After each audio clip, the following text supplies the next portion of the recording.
Has everybody logged in or not? I certainly hope so. Where you sit? Okay.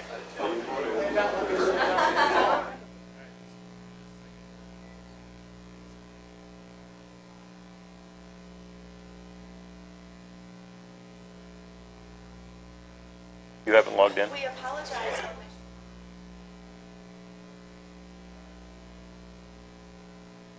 I adjusted the clock this morning and I set it ahead, so. Good morning, everyone. A little after 8. Are commissioners all logged in?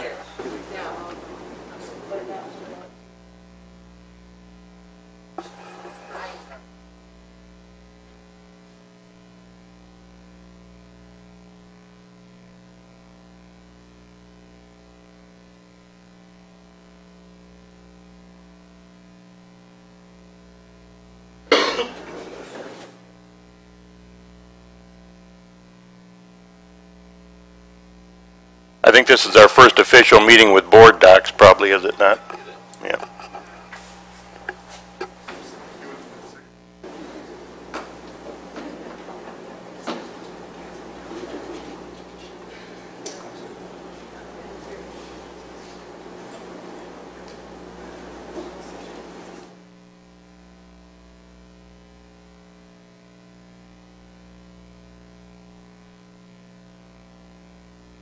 Everyone has their own assigned IT person, or?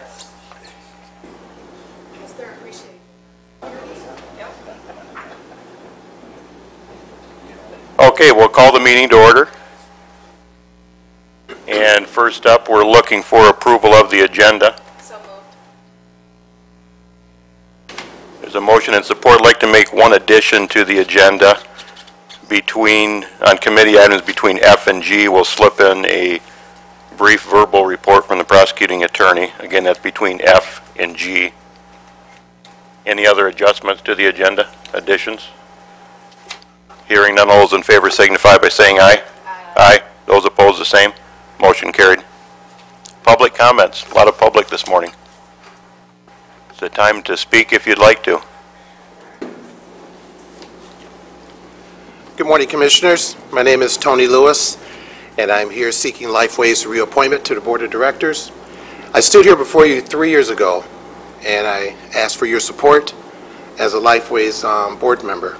I handed out a progress report to each one of you, so I wanted you to see what I've done while I've been in office, or with the board.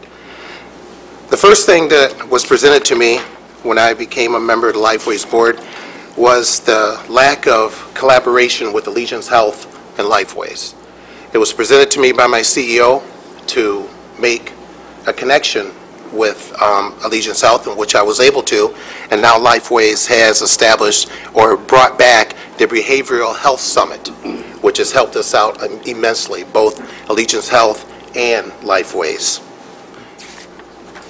Also, children's issues is something I was appointed to when I was, while working with the Lifeways Board. Because of working in the field that I work, I truly believe children are very important when it comes to our mental health field. So I've been appointed to the Children's Issues Committee, where at this point we are working on revamping the system to address a lot of the military affairs as far as the veterans returning and how it's going to impact our children once the vets return. There's a lot of emphasis on our vets, but we also needed to look at the importance of how the children are going to feel once their parents return home as veterans. On that committee, I've been part of the policy and part of the publicity program with that committee. Also, I've been working with the Michigan Association of Suicide Prevention.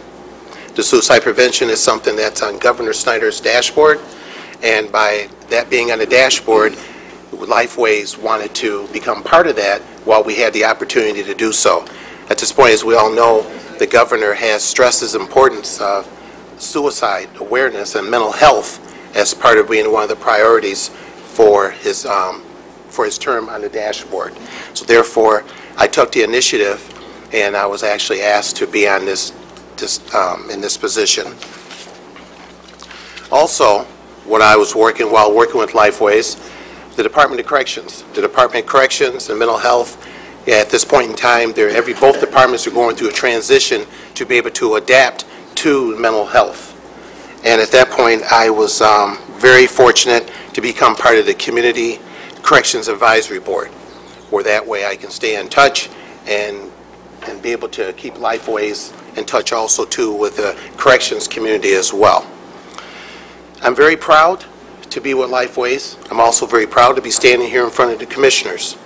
I take a lot of pride in my attendance. I take a lot of pride in my etiquette as representing Lifeways.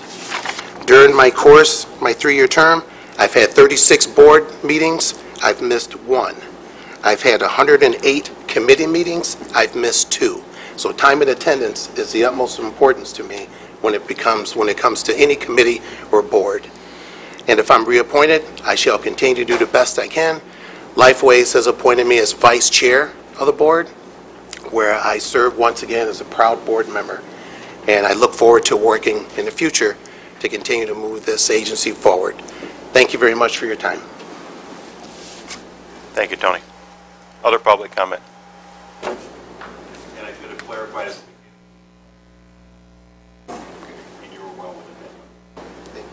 Good morning, Commissioners. My name is Robert McNutt. I live here in the city of Jackson, and I'm seeking reappointment to Lifeways Board of Directors. I've served on this board for 20 years. I've served faithfully, honorably, and focused on our clients. The first 10 years I served was as a county commissioner, and now through the county commission's appointment, I've completed this last 10 years. Now then, the important thing that I bring to you today, I distributed the Mental Health Code, and that spells out what a primary consumer is. I am a primary consumer. I currently am receiving services, and also my granddaughter is a primary consumer. Once again, I've held my position at Lifeways with honor, focus always on the clients, ensuring that they receive the services that they so need. Once again, I'm seeking your approval for reappointment to this board. I thank you so much.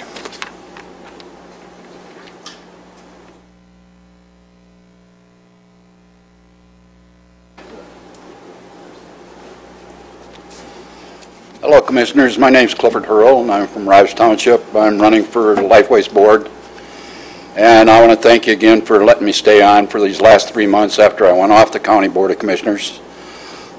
Mid-South will be shutting down this month, and then they've been working with Lifeways, and this is one of the things that I've had help in doing is bringing the substance abuse into mental health. And one thing I'm happy to see is that the government's finally stepping up to this plate and looking mental health as what it is. Because mental health is very strong going on in our country, and we need this background that we need. I've been treasurer for the last 2 years. We've been working on a lot of financial problems. These financial problems come out of the woodwork. We kind of stumbled onto them, and we're glad we did. I know we're kind of working very hard with the county on this stuff, and also Hillsdale. I've been working also with Mid-South, and this will be their last meeting this month, and by doing that, all of this will come into mental health. And this will also be working with CEI, which is organization in Lansing, and the project they're working on right now too is bringing 26 different mental health regions together. This way they can work together, and we keep up to date on this, and this is one of the things I'm involved with. It's been great working with this. I've got 2 people in my family that's got mental health problems. And I got a veteran that just come back that says he don't need help. But as we look at this, we know they need help. I know he was under fire in one country, and he's got a Purple Cross from Afghanistan. So these people do need help, and the idea is to talk them into coming in and talking, get this stuff out, and get it before the people. I'm looking for this appointment because I've enjoyed this very much. It's very rewarding. Coming up through CAA, I've seen the poverty. I've seen many people in mental health in this area. Also, coming over to Mid-South in substance abuse. There's a lot of this going on, so that substance abuse and mental health go hand in hand. And I'm glad to see them moving it together. Earl Pileski was behind this, I know, and I'd like to see this come forward even more. So I'm asking for your appointment on this board. Thank you very much. Other public comment? Public comment. Public comment is closed. We'll move on to committee items. First up is the approval of the minutes of the February 11, 2013 committee minutes. Motion and support. Changes, comments, or questions? Hearing none, all those in favor signify by saying aye. Aye. Those opposed, the same. Motion carried. Takes us to appointments. First up is the Lifeways appointments, and I'd like to split these into the first two. I think we can do in one fell swoop, which would be the commissioner appointments. There's two openings, and we have two applicants, being Commissioners Mahoney and Rice. Like a motion if we could, and if there's any other commissioner nominations, we can take them now also, but if not, I'd like a motion. I'll nominate.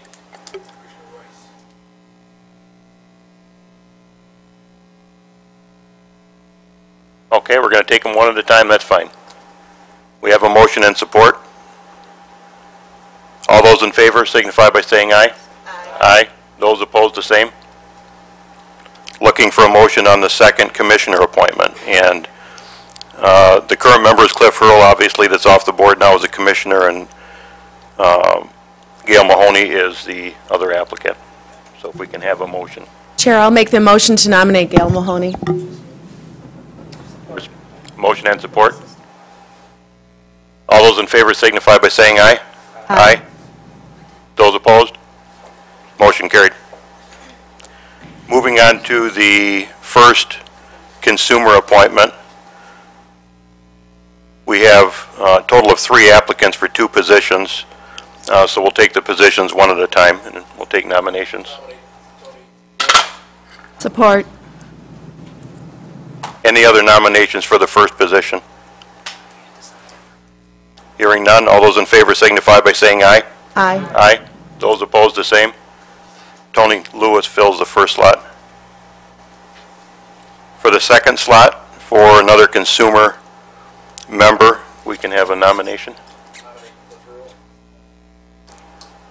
Motion and support.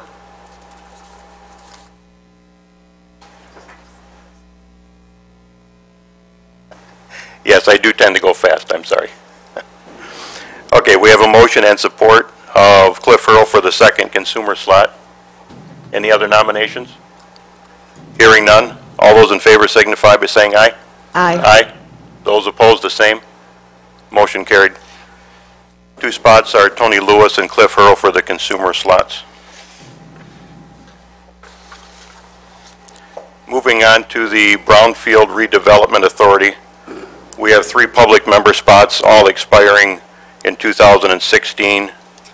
And it appears we have 3 applicants reapplying as current members. I guess we'll take those one at a time to slow things down. Could I have a motion for the first slot? I'm trying to... And I will point out that we do have a letter that accompanies the board packet for the Brownfield Redevelopment Authority, authored by Amy Torres, and it's recommending the 3 current members of Trent Harris, James Glenn, and Mark Schottmeyer. Go ahead, Mr. Chairman. I beg the board's a moment here. These 3 gentlemen have had very good to perfect, almost perfect attendance. They bring a diverse set of knowledge to the Brownfield Authority in the form of engineering, environmental law, and economic development. They also tie bar us with the Resource Recovery Facility the use of JCC for communications, and Trent Harris, again, has been an excellent environmental attorney in helping us do stuff, and I would please recommend that these follow through to the full board. Thank you, Mr. Chair. Thank you, Chairman Shotwell. Mr. Chair, I'll entertain a motion to nominate all three individuals, Mr. Harris, Mr. Glenn, and Schottmeyer, to the full board. Motion and support. Any other nominations? Hearing none, all those in favor signify by saying aye. Aye. Those opposed, the same. The three members are reappointed unanimously. Moving on to the Economic Development Corporation, we also have a letter from EDC from Amy Torres and Debbie Kelly recommending the reappointment of Richard Kraft and Jason Sanders. Both positions expire in 2019, and both of those names are current members.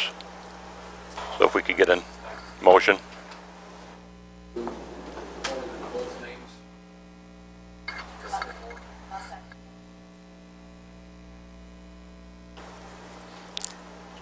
Any other nominations from the floor? Hearing none, all those in favor signify by saying aye. Aye. Those opposed, the same. Motion carried unanimously. I believe that does it for the appointments. Moving on to the fair. Anything to report from the fair board?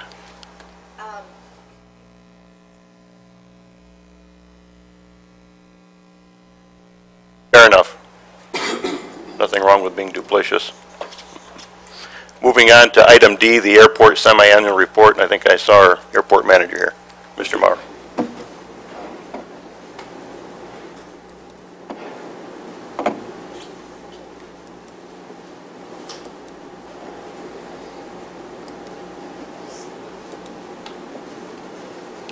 Good morning. Thank you for the invitation to come and update you on the airport stuff. This cover photo has an interest. This aircraft was here, I think it was in February, and it came from Hawaii. Made one stop in the state of Washington and landed in Jackson as the second stop. And if you look at the condition of the ramp, I'm sure they were quite shocked when they stepped off the airplane. But just like to cover a few things today. Our service road, snow removal equipment building project update. Talk a little bit about the landfill relocation project. Just a little bit of background on the grant matches from the FAA in the state of Michigan, what they have been and what they are now. The runway 725 timeline, and then the World War II monument dedication that's scheduled. This is a little bit dated. It looks better than this now, but this is our snow removal equipment building. You can see it's basically a steel butler type building, but it has a lot of amenities, a lot of masonry work, things unique to snow removal equipment. So it's just a little more than just putting up a shell like you would perhaps with a pole barn type of thing. But it is progressing. It will look like this. The airport road side is the view you have there. So those awnings will be on the airport road side. There will be one entry door, small entry door on that side. And then the other two entry doors are on the sides that you can't see, the west and the south. A little bit of masonry work to dress it up. It is in a nice area, a retail area down there. And so we've done things to give it a little bit of attractiveness so it fits into that neighborhood. And I think it's going to be a very attractive building. The landfill relocation, this is an old sign that's still out there when it was the city's landfill. If you read it, it says the location of the new landfill is on McGill Road, north of Seymour, so this was to stop the illegal dumping, I suppose, after it was officially closed. And as you can see, it's also used for target practice a few times, not by us. Just to review, it's an estimated 170 to 175 cubic yards of material within the runway project footprint.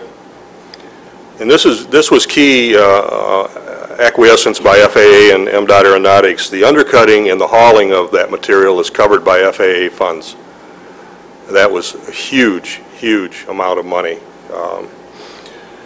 We are seeking permission, we're under contract. This body approved a contract with Envirologic last month to get us through the approval process, hopefully, to do some design concepts and to do some modeling. And if we're able to relocate the materials on site, then we would proceed to the next step. The cost for the permit coordination, the design of the cap, the capping materials, and labor are not covered by FAA funds because they're related to pollution, and they won't fund that type of project. So we'll identify those costs as part of this project, budgetary costs. So we'll need to move the landfill materials. Actually, that's in 2015. We'll have to do the design in 2014 and move them in 2015. So that's the schedule of that project related to the landfill materials. And as I said, we're under contract with Envirologic to get us through that approval process, design process, and budgetary process. This is the footprint. What you're looking at is the part of the landfill that's impacted by the runway.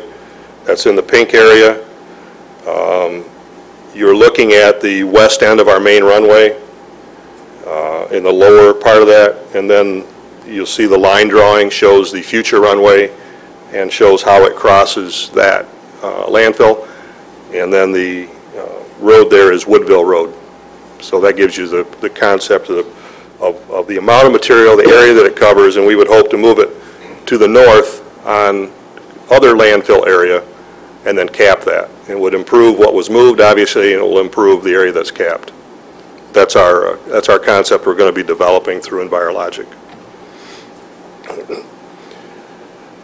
The FAA's Airport Improvement Program, Michigan's a state block grant, and so MDOT Aeronautics administers the FAA grants. That is very helpful to us. The FAA Airport District Office also gives the state of Michigan state apportionment funds, and that's what they manage, and that's the bulk of where our funding comes from. The FAA Airport District Office in Detroit also manages discretionary funds, and we're scheduled to receive about $10 million in those discretionary funds. And that's why the timing of this runway project is critical, so we don't miss that opportunity. And then we actually receive $150,000 annually in entitlement grants that you would normally buy snow removal trucks or fencing projects, things like that, but all of ours has been allocated into the runway project in various forms, so we really don't get a chance to do special things with that because of our commitment to this project. And just briefly, the grant match before 2002 was 95-5 and a 10% local share on land and easement purchase. Just before we started buying land, that changed in our benefit to 2.5% on land. So instead of paying $360,000 on land for a local match, we paid about $90,000. So that really was to our benefit. However, the current match has changed to, instead of 2.5% local, it is now 5% local. Doesn't sound like a lot of money, but it changed our future grant funds from $500,000, doubling it to approximately $1 million is what we'll need to finish this project. So as these matches changed, none of the money in the pot changed. So it's just a matter of changing the matches. So we did save money because our land purchase is, for the most part, done. We have one out there that's hanging fire. It's headed for court, it looks like, but the rest of them are completed. We've spent about $3.6 million on land and easements as part of this project. To date, we've received about $14 million, and we've spent about $516,000 to leverage that $14 million, which is still, I think, pretty favorable. What's left in terms of future grants, approximately $20 million total, and our local share would be about $997,000 the way it stands right now, and that's unless it changes again, which I don't expect it to. Just a list of things that we have projects that have been funded, and these are all related to the Runway 725 project. The first thing we had to do was extend 1432 and put in the safety areas, do environmental assessment and update, preliminary engineering, groundwater assessment, snow removal equipment, and service road building that we're under contract right now to do, airport layout plans, preliminary engineering. Airport Road will need to be relocated. And the list goes on here. 2013, we hope to do final design. 2014, do the approach survey, design the unsuitable soil, which is our word for landfill material. Yes, Dave? Ken, if I can interject just one question. When you mentioned airport road relocation, you talking about the short stretch off Argyle, I assume, correct? Just the curve of Airport and Argyle, relocation probably was a strong word, but the curve is going to be relocated to become a sweeping curve, and that takes it out of our runway safety area. And that's part of that project. In 2015, we would do muck removal, fencing, Airport Road, Argyle, curve relocation, landfill relocation, SRE demolition, and then 2017, we hope to actually construct runway 725. There's a year missing in there, 2016, if you'll notice, and that's because the state of Michigan would not have funding to do all of our project in 1 year. So they actually have to push it down 1 year. We would take all of their money that they have for all projects in the state. The time I submitted this, air traffic control was a big question mark. I think it's less of a question mark now. You've probably read that our tower and 180 other towers in the United States are scheduled to close. Because we're under the cost share program, we pay about $69,000 local match to keep that tower here. Because we're in that program, for whatever reason, we are not slated to close until the end of September. The other ones that are fully funded are scheduled to close April 7th. Now those dates are coming out of our association. The FAA really has not, in any of their official communications, identified those hard dates. So there's a lot of activity trying to gain political support to reinstitute this program. On a personal opinion, it seems odd to me that something is needed for 52 years and then suddenly on October 1st it's not needed anymore. And the FAA's own assessment for our tower, they do a benefit cost analysis, and the benefit is the lost or the saved crashes, the saved injuries, the saved lives. And by their analysis, that was worth $400,000 a year to this community. Then suddenly it has no benefit. But it is, it looks to me like it's on that track, and I don't know what it is that we could do to prevent it. I guess if there is a positive note, we would save our match amount, almost $70,000. And I don't really understand fully, I don't have my head around the impact on our airport in terms of our maintenance folks out there trying to work in and around air traffic. We'll have to actually listen for the traffic from the pilots and coordinate ourselves to get on and off the runways. And while we're doing snow removal, light repair, mowing, all those functions that we're out there, and we're out there a lot. And it just seems unusual to me, but that's the way it's headed. But Ken, if it goes as you anticipate September, we at least get through the racing season, correct? We would get through this race season, all of our special events, and I'm not sure. That would be the case on September 30th, and on October 1st, I'm thinking about setting up bleachers and selling tickets. So, I mean, there's a procedure. Pilots come and go all the time from airports that don't have towers, but it would be like having a budget crunch in the county, and your first thing you do is take out your traffic light at the busiest intersection, and that's your answer to the budget crunch. It just does not seem to make a logical move to me. Other questions? Committee member questions? Yeah. Yes, will that have an impact on the school if the tower closes? You know, they're all going to have to use the same procedure. One of the things, one of the things that we do very well is we are a training airport. The pilots who aren't even based there come to our airport to do their practice with the air traffic control tower and the ILS. So since Battle Creek would close, Ann Arbor would close, I guess I'll have to go to Grand Rapids for that. Detroit City will close. Lansing would go on reduced hours. So I don't know the impact. I suspect they'll still do their training, but it's certainly in a different environment. Yes?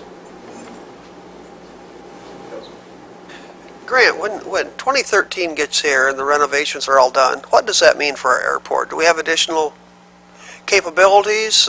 What's it going to mean? We're scheduled to finish in 2017, and at that point, assuming everything goes on schedule and we have a new runway with safety areas, we will then comply with FAA standards for that category of runway. It allows an aircraft to run off the end of either runway in an unobstructed area. Just about 6 weeks ago, we had a college plane run off the end of runway 24 and ran into the localizer, which is this large antenna array of the FAA's, and broke part of the antenna. Now, it was minimal damage, no injuries, but you can imagine a jet running into that at a higher speed. About 2 years ago, we had a Challenger, which is one of the MIS airplanes, leave skid marks all the way past the threshold on runway 6, and he was probably 200 feet from going down onto Airport Road. Now, you could say at that speed, 130 miles an hour, if he had landed 1 second later, that would have been the result. And this project is all designed to allow those incidents to happen without injury or damage. That's one part of it. The other part of it is we will have brand new infrastructure. And we ran 1432 out 500 more feet and put in the safety areas. We ended up with new pavement, new lighting controls, new regulators, new lights. So we ended up with a brand new runway. And that's the other side benefit of this, is once that project's done, that runway and that airport as it stands will meet the needs of this community for the next 40 or 50 years. Okay, I understand that some of the MIS planes they're using larger planes, so they're not coming to the airport anymore. Yeah, we have lost some of that traffic. Will that allow any of them to come back? You know, those are personal choices. A lot of that had to do with their passenger load, and unless we had fire rescue, they're not able to come back. So it has to do with the amount of passengers and which type of airport they're obligated to go to. So it's all to meet safety standards. The runway's not longer than the current one. It's not even as wide, but it's a safety project, and it would put us in compliance with the FAA safety standards for that category of runway. Thank you. Thank you. And just quickly, before I wear out my welcome anymore, the 17th at noon in Aviation Heritage Park, we're going to dedicate a monument. So if you want to mark your calendars, it'll be a great event. We're in the planning stages now. And if there are no other questions, thank you for your time. Thanks, Ken. Next on the agenda is the Chamber of Commerce. Mindy, you hiding in the back there?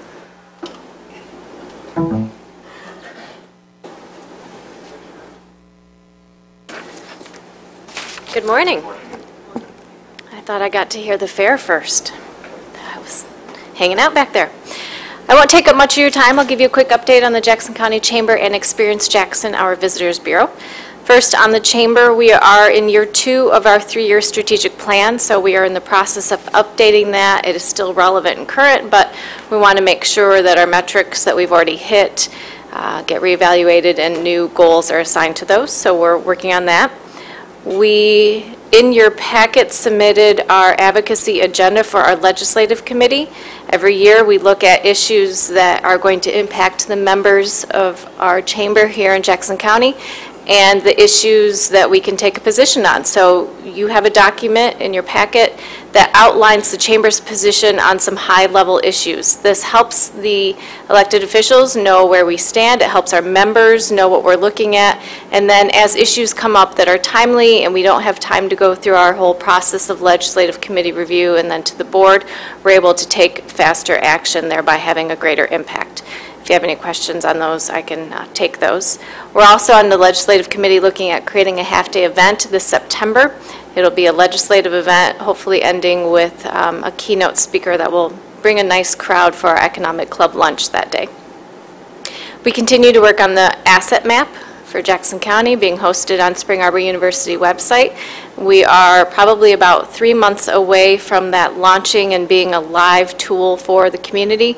This is a resource that will list all entities that are involved in the 7 strands the county has outlined in its goal, working with Jackson 2020. So the entities that are involved in all those processes will be there so that when something happens, such as a new manufacturer coming to town or a large business closing, we can know where the immediate impacts are and do any mitigation work to make sure that any positives that we can come out of that, whether it's a close or new business. We can make the connections needed for them to be successful. And that's just one example of how the asset map will work. As I mentioned, Jackson 2020, we're still very engaged with that, and we are continuing to move our madeinjackson.com initiative forward. This is a website listing manufacturers in Jackson County that anyone can search by capability or keywords on the company to find what they're looking for. We have statistics that prove the website is working. Every day we sell out of our Google AdWords, and we can track how many of our businesses have been clicked on and viewed, and one company had 21 clicks in 1 month, and then another company had a direct business come from it that hopefully they'll announce soon, a new assembly project. So it is working, and we continue to push that forward. Do you want me to stop and take questions on the chamber before I move to the Visitors Bureau? Any commissioners have any questions so far? Moving right along. Okay. Our Jackson County Visitors Bureau is called Experience Jackson now, and we are going to go through our first strategic plan this month.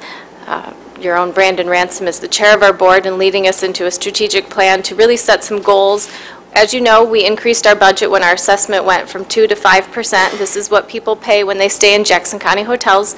That assessment comes back to us, and we use that to market Jackson County. So we're going to be putting some strategic goals behind that. We are proud to announce, if you haven't already heard, that Tough Mudder is coming here to MIS June 29th and 30th. This is a 2-day event at MIS where those that are willing pay money to go through a very rigorous course, which includes electrification, and you get beer in the end. So they expect tens of thousands of people to be at MIS for the weekend. Our hotels are already filling up, and this entity moves around the county. They don't usually come to the same place twice, but our goal is to convince them that MIS is a great venue and Jackson County is the perfect place to have it, so they continue to come every year. Regardless of if Tough Mudder returns, there are other events similar that we are actively looking at bringing here, which is part of our Town promotion and concept, where we are actively soliciting anyone that has tournaments of any type, whether it's hockey or poker or knitting or soccer, that they come to Jackson County. We have a lot of venues that can host these type of functions, whether they're indoors, pool and billiards, or outdoors at any of our soccer, softball fields. So we're working on that to hopefully bring some weekend business to our hotels. We do have a request for funds program. I've mentioned this before. We encourage community organizations, especially those that have an impact on overnight stays, to solicit us for funding. We do have money set aside to support local programs, so let me know if you have questions on that.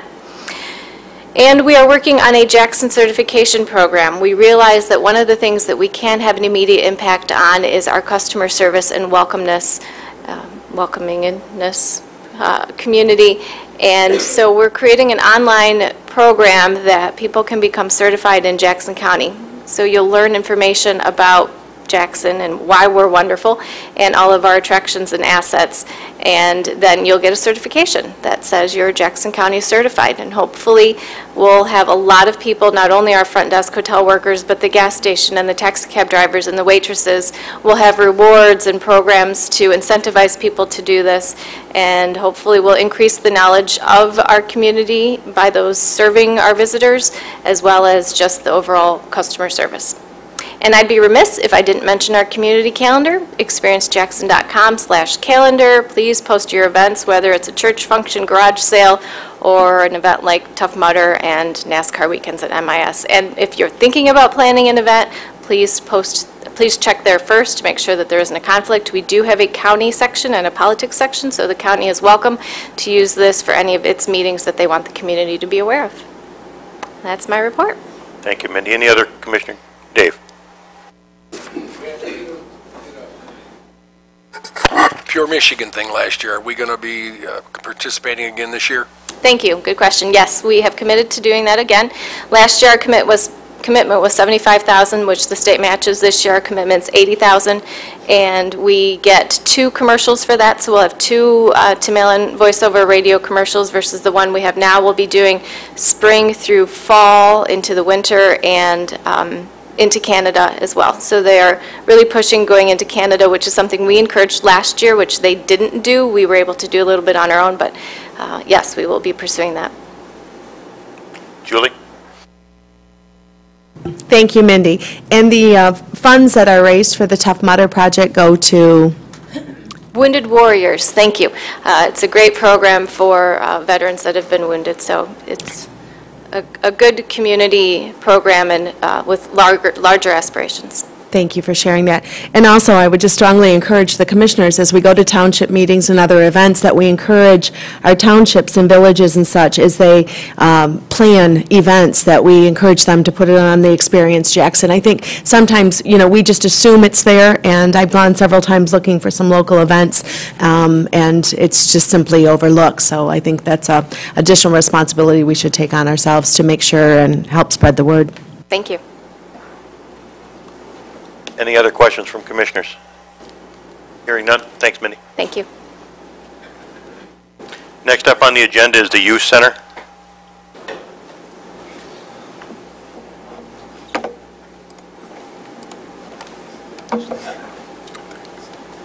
Good morning. Morning, Patrick. My name's Patrick Grube. I'm the director at the Youth Center. Before you, I submitted a report for 2012 that contains the juvenile petitions that were issued in juvenile court, and then the breakdown of that and the admits in our detention facility. How that works is law enforcement makes a contact in the community. They have a complaint. They forward that to the prosecutor's office. The prosecutor office decides whether or not to authorize a petition. Those petitions that they do, they forward to the court. So what you see on the yellow top, on the top of the report that I gave you, are all those petitions that the court received from the prosecutor or those petitions that were open carried over from last year. The second line is the non-adjudicated petitions, those that would have been dismissed either by the prosecutor, by another party, or the court, or those petitions that remained open, whether they're still ongoing or the perpetrators are still at large and haven't come to court. And then the final section on that report goes over those petitions that were adjudicated on, and then on the bottom is the total number of admits to the Youth Center based on those adjudications. What you'll notice is our admits for the Youth Center have gone up over the last 6 years, are sharply on the increase.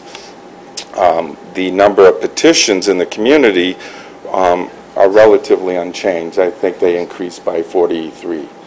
So what we're looking at from the Youth Center's point of view is twofold. There's a greater number of severity cases that the charges are very severe.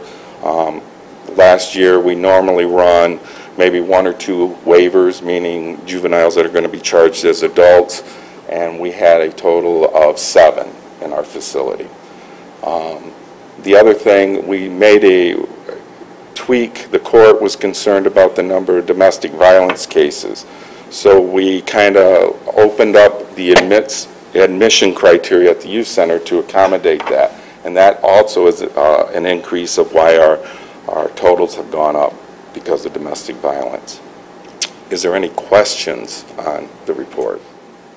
Patrick, appreciate the detailed report you gave to it. Just one curiosity question. Have you noticed any trends changing as far as male-female admissions or petitions, or is that something that's not tracked? Or? It's relatively the same. We still predominantly have more males.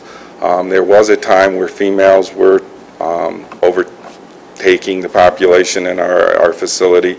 That went down. Right now, it's about the same. There really hasn't been that much change. Thank you. Other commissioners, any comments, questions? Steve? Pat, what is the relationship that we're having now with juveniles and the mental health issues that are going on with the juveniles? I would say 75% of the kids have mental health illnesses. And juveniles are just being a juvenile is tough enough. They don't want to stay on their meds if they seek services, and so they do a lot of self-medication. So substance abuse is probably, it runs about 80%, 80 to 90% of the kids we have in have some type of substance abuse issue. It's a severe case that we have. Lifeways has worked with us. We have a social worker through our Title I-D program from JPS that is a gatekeeper that he will evaluate, and then any of those kids that need further services that we can't handle in-house, then we work with Lifeways and Allegiance. What's going to be the impact now that the manor's closed, though, on dealing with some of these more? The court rarely put anybody at the manor. The manor wasn't suited for criminal. It was more DHS will have, and I think they stopped using them a couple years ago. So it shouldn't have any impact for us that I'm aware of, unless those kids end up, they can't find other placement for them and end up on the streets.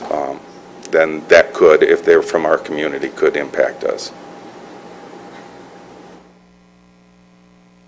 Any other questions from commissioners? Okay. The other thing I will let you know is that our capacity at the youth center on detention is 24 beds. Our daily average population for the year was 23.9, so we were jam-packed, and that's very unusual. Usually there's ebbs and flows, and that has not happened. And then the last thing I will let you know, at the end of this month, we will be having our licensing inspection at the youth center. Okay? Any other questions? Patrick, thank you. Thank you. Okay, we've slipped our prosecutor into this slot. Jerry, if you'd want to give some brief comments. Thank you. Good morning, everyone.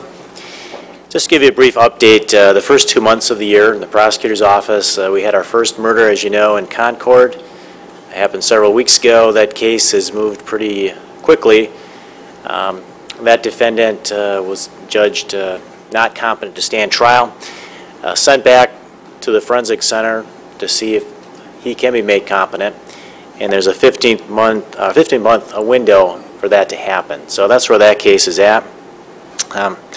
In addition to that, we had the Supreme Court came out with the case of People versus McQueen, which essentially declared that marijuana dispensaries are illegal under Michigan law, under the Michigan Medical Marijuana Act. And after that came down, I met with police chiefs and had a number of dispensaries identified in the area. Sent out a letter to those dispensaries enclosing a copy of the McQueen decision, advising of the law and asking them to cease and desist, which for the most part most of them have. And until the legislature basically amends the act, that will be the law. Currently, if you're a provider or caregiver, you can give medical marijuana to a patient or user. So that's the current vehicle for distribution. Recently, we're also dealing with the investigation of a shooting death of a 3-year-old child, one of our sheriff's deputies, Michael Easter's shooting. I expect to get a report on that today to my office for review. Most likely our office is going to ask for a special investigator in this case due to the fact that's a sheriff's deputy to avoid the appearance of impropriety and or conflict of interest.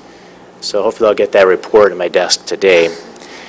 We've had some recent jury trials in circuit court the first couple months of note. Late January we had a case involving multiple counts of CAC first degree involving some young girls.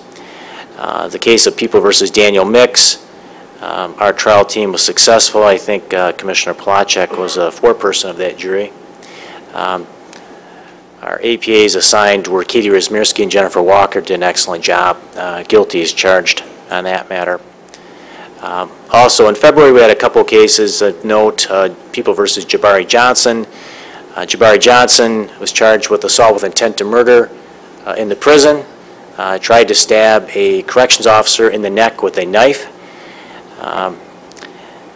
That trial was also historic for our office because moving forward with technology, it was our first iPad trial. We had 2 assistant prosecutors as a team on that case, Chris Dickerson and Jared Hopkins. Were successful to get a conviction of guilty as charged against Mr. Johnson. And finally, the People versus Brian King case. This is a career criminal. You may have read that he had 18 prior break and enter convictions. His MO was basically to break into pharmacies, steal OxyContin, and then to sell that or use it himself. In this particular case, APA Nick Mihalko did an excellent job preparing and presenting a case that lasted almost a week. And Mr. Kane was convicted guilty as charged, I think 6:30 p.m. on a Friday evening. In addition to that, I do have some goals for the office that we are working on right now. Adopted a no deals on parolees that commit new crimes. We've implemented that. So far, that's been working quite well. I thought there might be some problems with the courts, the circuit courts overloading the trial docket, but we haven't had that. So it seems to be on track. And I might add, too, that the local police chiefs are on board with that, as well as the Chief Circuit Judge Tom Wilson and Chief District Judge Daryl Mazer. In addition, another goal is to target violent criminals and sexual predators, and I think the trials we've had so far the first 2 months are supporting that. Daniel Mix, definitely a CSC predator with young girls. Also, Jabari Johnson, a very violent individual as well, and career criminal Brian King. In addition to that, another goal was to go after scammers who are targeting our seniors. I've assigned an assistant prosecutor, Charlie Hamlin. We basically are going after those who are trying to victimize our senior citizens, and we're also trying to take a proactive approach. We're working with the Department of Aging to educate the public, especially our seniors, about scams that are out in the area. In fact, we've got our first presentation, Department of Aging, April 23rd, from noon to 12 to present that as well. And we're going to work with the sheriff too to do some public service announcements to get that out to the public as well. Also, one of my goals is to be accessible to the public, even medical marijuana advocates. And when I got sworn in the first week of January, I do meet with citizens every Wednesday morning from 7:30 to 8:30 in the morning, different locations in the township every week. This week I'm going to be in Grass Lake at Ryan's Restaurant. That's working well. And finally, my last goal is basically to reinstitute the bad check collection program. I've interviewed a number of different vendors and looking at possible grants through the state police to set up an economic crimes unit, which would also include that. Hope to get that in place the next several months, and that would be my update for you this morning. Any questions? Yes, Phil. Julie? Yes. Thank you. You mentioned the number of advocates wanting to speak with you on the medical marijuana issue. Are many of them coming from outside of our county to speak with you, or are most of them our constituents? You know, I've talked to a number of them both on the phone and also in person in my office with appointments and also in my coffee meetings. And it's been a mixed bag. I'd say I've talked to a number of the different dispensary owners. I've talked to people who are registered card holders or patients, but also talked to some of them who are outside the county as well. So yes, there are some that are outside the county. All right, thank you. That's the one thing that impressed me. I was surprised with the number. I think impressed was a poor word choice, but I was surprised by the number of individuals that attended our meeting, our last county board meeting, and that were from outside the area, that were coming here shopping and, you know, bringing a sense of in addition to our economy in coming here to make their purchases. So I was surprised by that. A little factoid, I've learned a lot in the last 2 weeks about this, and Jackson County statistically is the #1 county per capita for marijuana card holders in the entire state, based on our population. We have over 3,700 registered card holders. We're number one. Even, that includes Washtenaw County, of course. Commissioner Duckham, did you have a question? Yeah, I heard the term convicted as charged, similar to that. I haven't heard that before. Is that because it wasn't being reported? Is this, you're not lowering the bar, you're more actively, more aggressively prosecuting the felons? Yes, on the cases I highlighted this morning, there wasn't any plea bargain offer in those cases, given the type of background of those defendants and the type of crime that was charged. And so we just went to trial and left it up to the jury to decide what they thought, had been proven in those cases. Fortunately, those were cases where they agreed with all the counts, so they were convicted as charged in those cases. Thank you. Anything else? Gary, thank you. Thank you. Next up is the Jackson County Department of Transportation, or JCDOT. Looks like they've got a number of issues. And we have Ken Straub.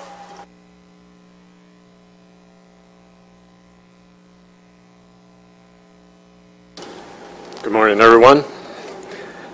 Before you, you have 3 bids needing approval from the board, and we also have a MDOT contract and resolution needing signatures. If you have any questions, we'd be glad to entertain those.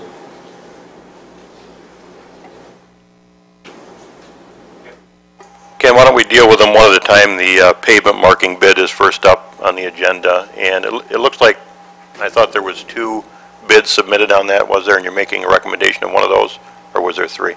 No, there was 2 bids, and a recommendation was R&S Contracting.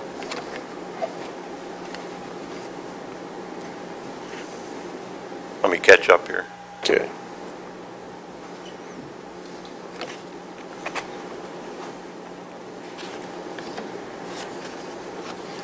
Okay, so Ken, if I've got it right, you're recommending that R&S Contracting be awarded the pavement marking bid? Yes, sir.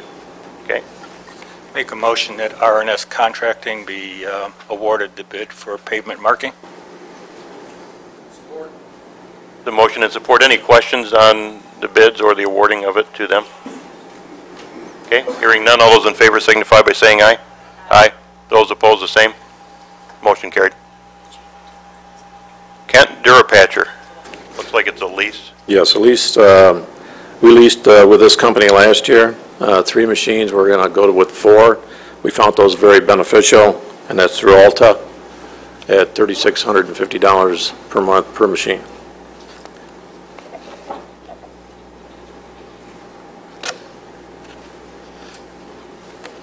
Okay, any commissioner comments on that? You're upping it from 3 last year to 4 this year? Is that what you're thinking? Okay. I'll make that motion to make that increase from 3 to 4 Durapatchers. Support. Okay, we have a motion. It's to award the lease to Alta Equipment Company. Any other questions or comments? Hearing none, all those in favor signify by saying aye. Aye. Those opposed, the same. Motion carried. Ken, dust control. Dust control, 2 bids, one by MBH Marketing and Michigan Mineral Resources. The recommendation is Michigan Mineral Resources at the cost of 13 cents a gallon. Ken, was this the same company as last year? Yes. Okay. Yes, we've worked with these folks for the last 3 or 4 years. I have a question. Do you make this bid year to year? Because I see that they project that it's going to be 13 cents for the next 3 years. So do you want this for 3 years or just 1 year? It's a 3-year bid. I thought so. Okay.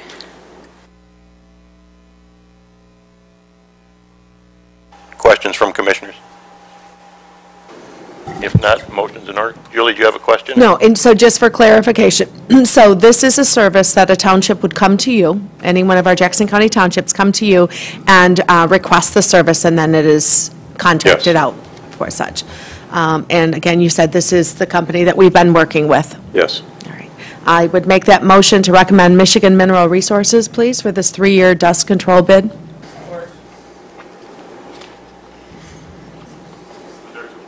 Sarah. Motion and support. Additional questions or comments? All those in favor signify by saying aye. Aye. Aye. Those opposed, the same. Motion carried. Okay, and the last one is we need signatures on an MDOT contract for the primary road preventive maintenance and resolution for Pulaski Road, Liberty Road, Vickery Road, Jackson Street, Smith City Road, and Taylor Road. Okay, so if I've got this one right, we'll be sending this to the full board for approval, correct? Mike? Okay. Looking for a motion to send this for approval to the full board. I'd be happy to make that motion on behalf of my Liberty and Pulaski friends.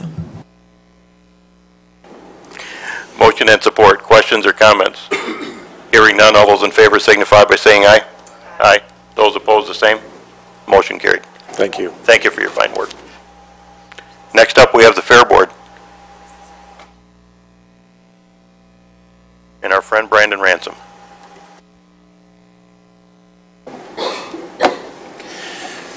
Adam, do I just minimize this? Is that all right? I know there's a lot of IT people in the room, makes me kind of nervous. I think Sharon, when you retire, you should do Secret Service, because when you stand up there, you have a kind of a presence to you, makes everybody on their toes. Well, good morning. I have a brief update for you from the fairgrounds. A lot of good things happening over there. I'll give you some of the highlights from 2012 and what we're looking forward to in 2013. We had some grandstand improvements done through our capital improvement plan through the county capital improvement dollars. On the very north end, we had some serious concrete issues occurring, a lot of leakage of water, some structural issues going on there. And so Rick Shealy oversaw that process. And we've got some great contractors, did some good work here locally. So happy to have that underway, and we will continue to look to make improvements in the grandstand. Basically from north to south in the grandstand will be our process, and that's what needs the most attention right now. You may be aware that we installed some clay on the track, which makes us a facility that can host tractor pulls, and I'll show you a picture of that here in a moment. But you probably recall that there was a lot of local donation in that project to the tune of about $25,000 worth of time and materials. A lot of great local contractors donated to that project. I have a new judging platform at the outdoor arena, and I'll show you a picture of that here in a minute. That was compliments of the Rotary. And some of the additional events that were added this year include Rockapalooza, Thrills in the Irish Hills, which, as you know, did not get off the ground very well as far as numbers, but I think it's a testimony to the fairgrounds that an event of that magnitude, or was estimated to have that magnitude, chose the fairgrounds to have their event at. Do a lot of weddings, a lot of wedding receptions at the Fair Event Center, as well as a number of trade shows.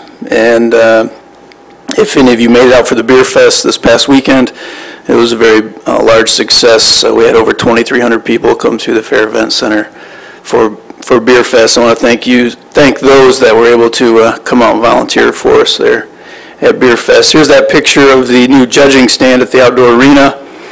I mentioned that's through Rotary, and the facility staff in-house put that together. So a good partnership project for us there at the outdoor show arena. On the left, there's that picture of the clay track installation.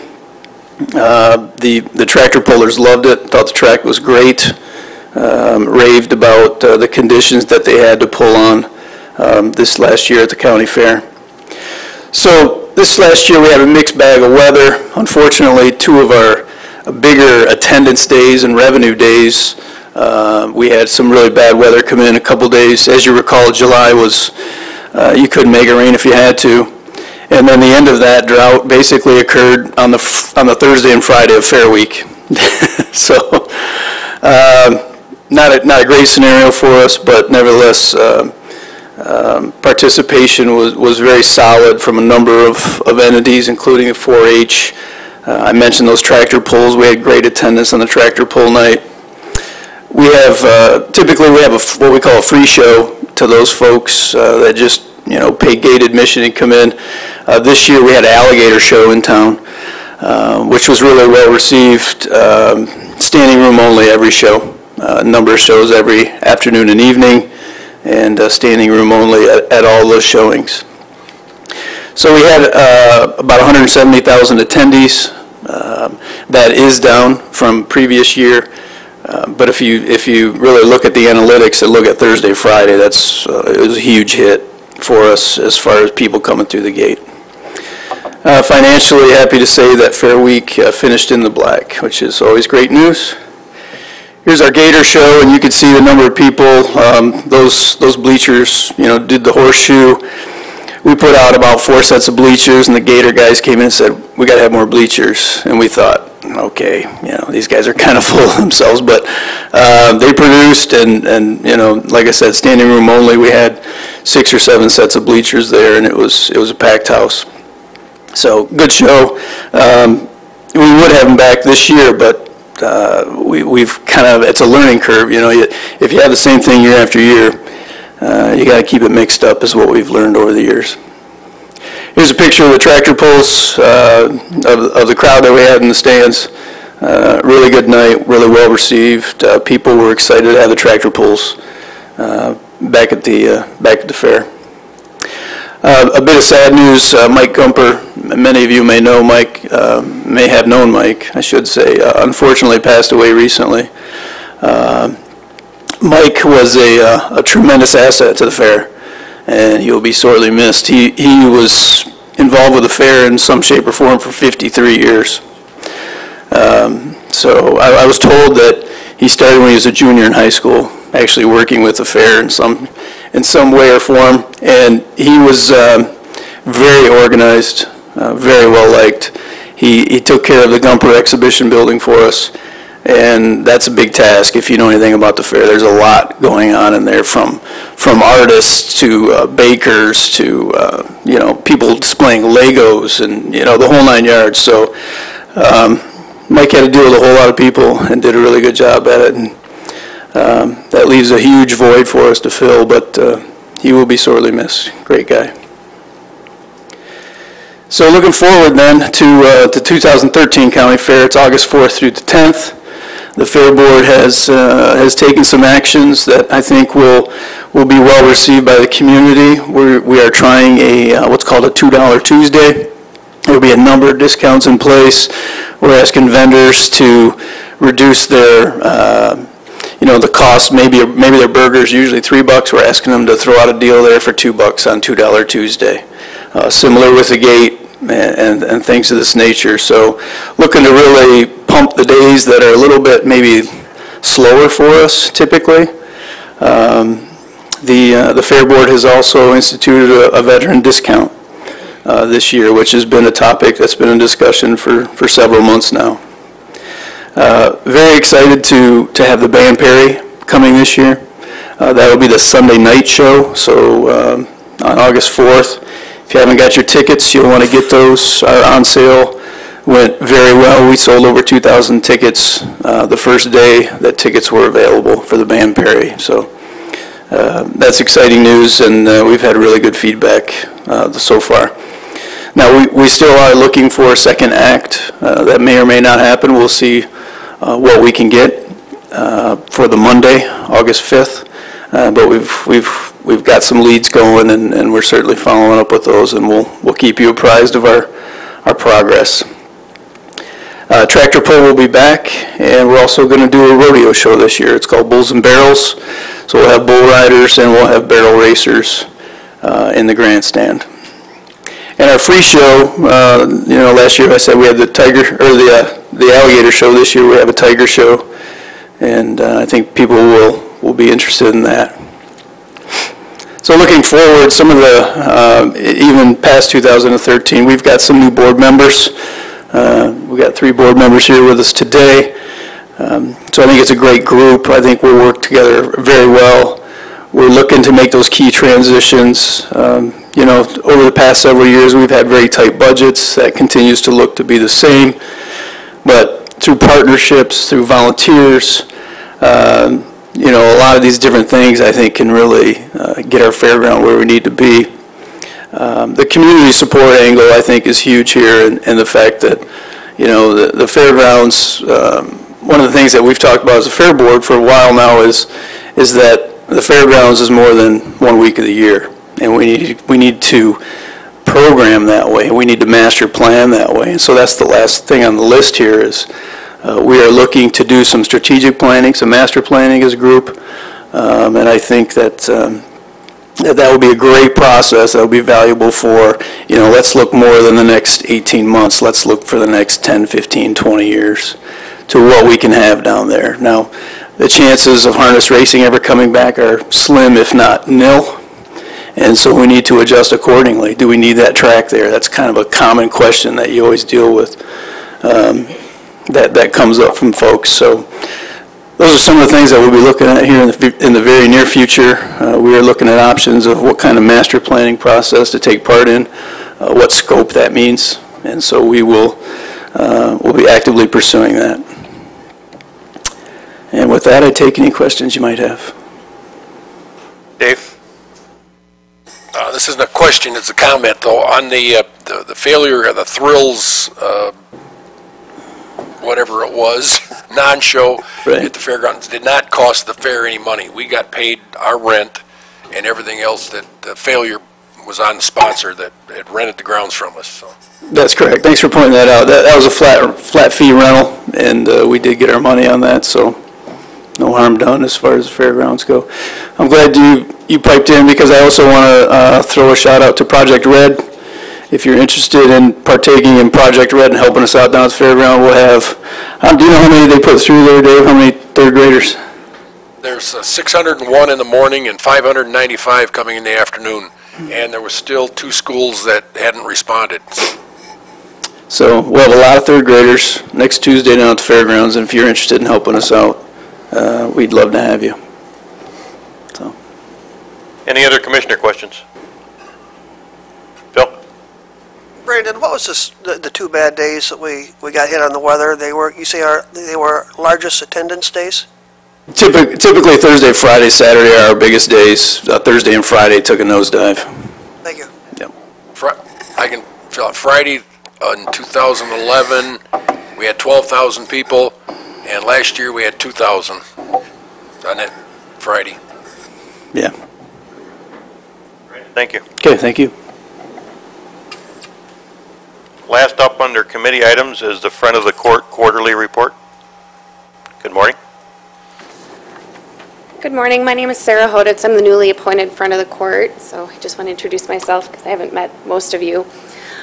Before you, I provided or submitted a quarterly report. First item being the performance factors and federal incentives. As you are aware, we do receive a good portion of our funding through federal incentives. The 4 factors highlighted for you are the key factors to those incentives. The 2 that I want to speak briefly on are the current support collections and the arrearage collections, because those 2 do go hand in hand.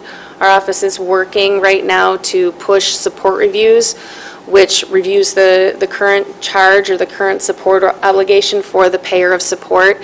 And what our focus is on is to right-size these orders so that the orders reflect the parent's current income so that support can be a reasonable amount that is affordable to the parents. Likewise, when that happens, when support orders are right-sized, then we are better able to collect arrears on the cases. So those 2 factors will improve as we continue to right-size those orders. Parents will also be more likely to pay if they feel that their orders are reflective of their current incomes and are equitable. Customer service improvements, we made some major renovations to our first floor to add a cashier station. Currently, with the Pay or Stay program and the Payment Plan program, which allows clients to come to our office and make payments directly at the window as opposed to mailing their payments to Lansing, we've seen a significant increase in customer traffic into our office. We currently have over 200 payers that come in every Friday to make payments on the Pay or Stay cases. We also have approximately 250 to 300 payers that come in on a payment plan every Friday. So that's a significant increase in clientele that come in on our Fridays. The cashier station allows them to come in, make their payment, and leave without having to wait in line for clients that perhaps need to ask some more detailed questions, get more timely answers than that. It also benefits those clients that do need to wait and receive more detailed information because they're not bogged down by several people wanting to make payments. The other item that I wanted to highlight was the Jackson Family Visitation Center. I don't know if many of you have had the opportunity to see the center. It has opened. This is a supervised parenting time and supervised parenting exchange program that is located in the basement of our building. It's an amazing program. It's very, very unique in the state. There's, I think, maybe 2 or 3 other programs like this in the state. It offers an opportunity for parents that are victims of domestic violence to exchange their children without threat of physical harm and any exposure of the children to any arguments, things like that. So we have a guard, we have an individual that seats the parent with the child, the other parent comes in on the other side of secured doors, and then the child is escorted to the other parent. It allows each parent to be safe and free from any domestic violence. We also have the supervised parenting time program, and that allows parents that perhaps have been alienated from their children for several years or never had the opportunity to establish a relationship with their child to spend some time with their child, get to know them in a safe setting for the child until that bond is reestablished. So that's an excellent program as well. That is all grant funded. Currently, we have 34 families that are utilizing that program, and it's tremendous. Prior to this program, we were having to farm out these visits to private therapists, which were at the client's expense, and many times they couldn't afford that, or they would have to go to Washtenaw County or Ingham County. So the travel expense with that would be significant. Are there any questions? Yes. Julie. Thank you. And again, I see in your report here that the renovations of your facilities for the visitation was based on a $400,000 grant to make those changes.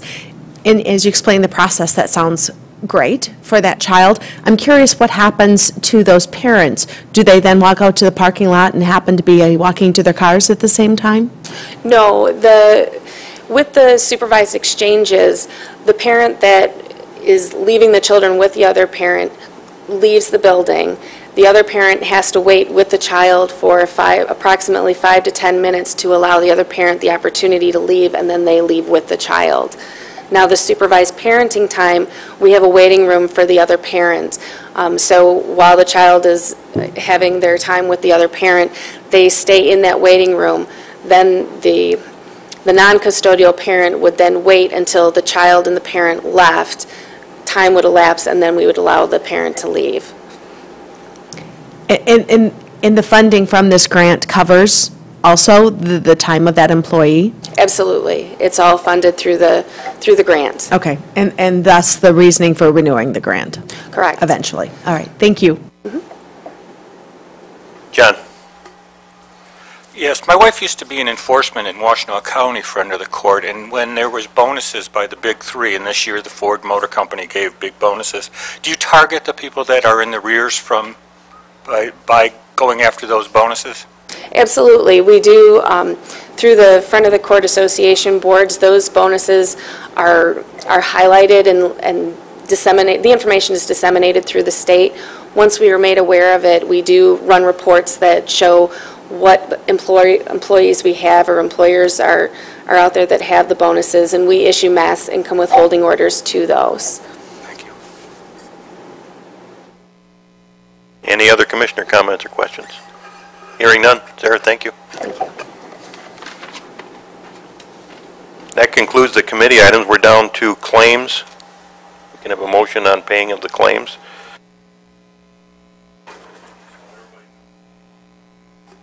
Support.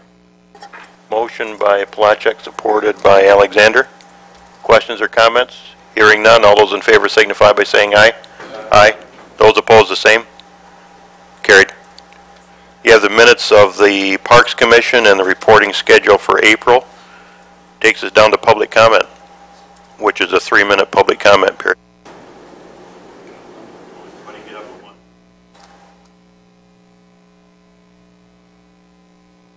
Good morning, Commissioners. Once again, I want to say thank you very much for supporting me and listening to me. I'm looking forward to working with Lifeways, and I want to thank Commissioner Shotwell for bringing up the mental health when it comes to the juvenile division. We had no idea that those numbers were so high. So as a board member, that's going to be a priority for us at Lifeways, is to address this issue with the juvenile center and see what we can do to collaborate with them to see if we can address this and bring the numbers down. Thank you very much for your time.